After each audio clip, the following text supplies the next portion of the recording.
చూస్తే హైదరాబాద్ లో కాసేపట్లో మిస్ వరల్డ్ పోటీలు ప్రారంభం కానున్నాయి. అయితే ఈ కార్యక్రమానికి తెలంగాణ సీఎం రేవంత్ రెడ్డి దూరంగా ఉన్నారు. భారత్ పాక్ యుద్ధం నేపథ్యంలో వేడుకలకు హాజరు కాకూడదని ఆయన నిర్ణయించుకున్నారు.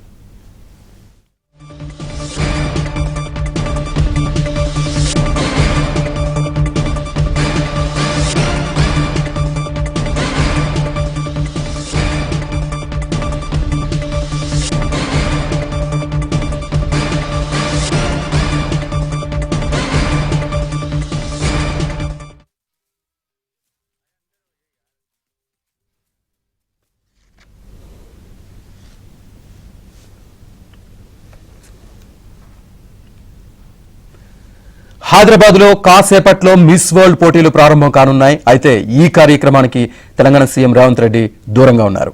భారత్ పాక్ యుద్ధం నేపథ్యంలో వేడుకలకు హాజరు కాకూడదని ఆయన నిర్ణయించుకున్నారు. పూర్తి డీటెయిల్స్ మా కరెస్పాండెంట్ మణికంఠ అందిస్తారు. మణికంఠ, తెలంగాణ గవర్నమెంట్ అత్యంత ప్రతిష్టాత్మకంగా తీసుకున్న మిస్ వరల్డ్ ఈవెంట్ నేటి నుంచి ప్రారంభం కానుంది. గచ్చిబౌలిలో ఇండోర్ స్టేడియంలో ఈ కార్యక్రమం ప్రారంభం కానుంది. ఈ కార్యక్రమంలో సుమారుగా 1000 మంది అతిథుల వరకు పాల్గొనే అవకాశం ఉండడంతో భారీ బందోబస్తుని ఏర్పాటు చేశారు. అలాగే ఈవెంట్ మే 10వ తారీఖు నుంచి మే 31 వరకు జరగనుంది.